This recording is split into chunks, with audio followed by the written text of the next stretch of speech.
Debt Lesson 10, Ways to Get Out of Debt.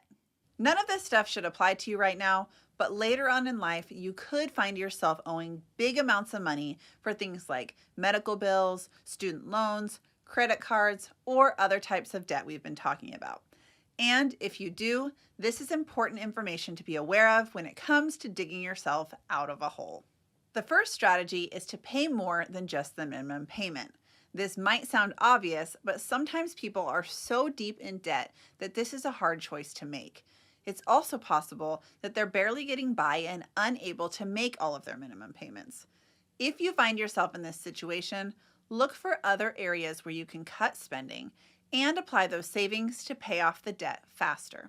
For example, let's say you have $3,000 in credit card debt. Your interest rate is 22% and your minimum payment is $94 a month. It would take you 4 years to pay that off by making just the minimum payments. The total interest paid would be $1,445. If you were able to save a few extra dollars here and there by skipping a few coffees or eating out once or twice a week instead of every day, and apply that money to your credit card bill instead, you could pay that debt off a lot faster. If you had the same $3,000 of debt and made payments of $130 instead, it would only take 2.5 years to pay it off. The total interest paid would only be $854. Just by paying an extra $36 a month on top of the minimum payment, it can save you 1.5 years of payments and over $500 in interest. The next strategy is a popular one called the debt snowball. This can work with any type of debt.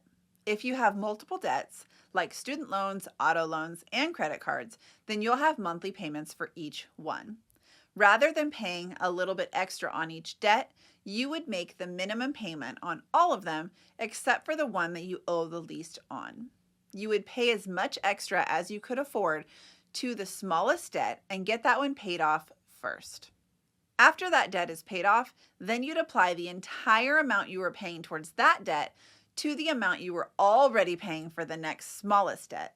And then once that debt is paid off, you'd keep repeating the process until all of your debt is eventually paid off. For example, let's say you have $40,000 in student loans, a $10,000 auto loan, $2,000 on one credit card, and another $600 on a different credit card. You'd make the minimum payments on the student loans, auto loan, and credit card you owed $2,000 on. You would be making the biggest monthly payments possible on the credit card with the $600 balance. Once that's paid off, you would apply however much you were paying the monthly payment on the $600 credit card and apply it to the $2,000 credit card on top of that card's minimum payment. And once that's paid off, you'd apply that amount to the auto loan and then eventually repeat the process and pay off the student loans faster. This method usually helps people stay motivated to pay off their debt because they can see real progress as debt gets paid off, which makes it easier to stay on track. Another strategy is refinancing debt. If you have decent credit, then refinancing the debt might be an option to help you save money and interest and get out of debt sooner.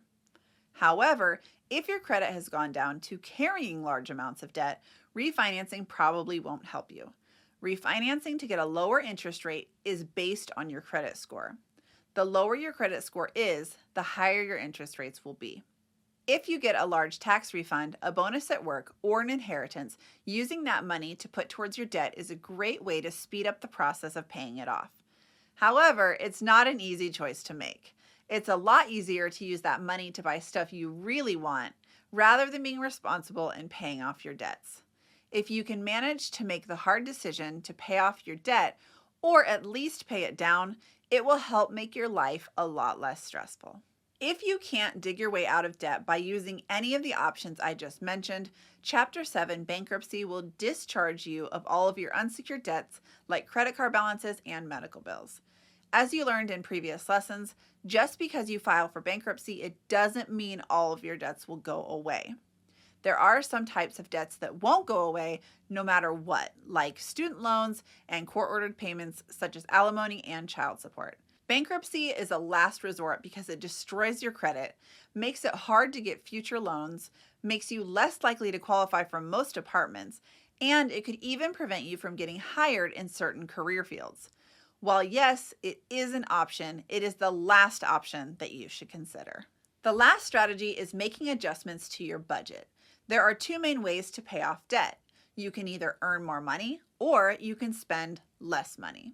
Picking up a second job or starting a side hustle isn't always possible. So when you can't earn more money to pay down debts faster, then you need to re-examine your budget and see which bills you can reduce or cancel altogether. This is where you'd go back to the budgeting module and prioritize your expenses. What do you absolutely need? What could you cut out? Analyze your spending habits and modify your budget. Use the money you free up to pay your debt off faster.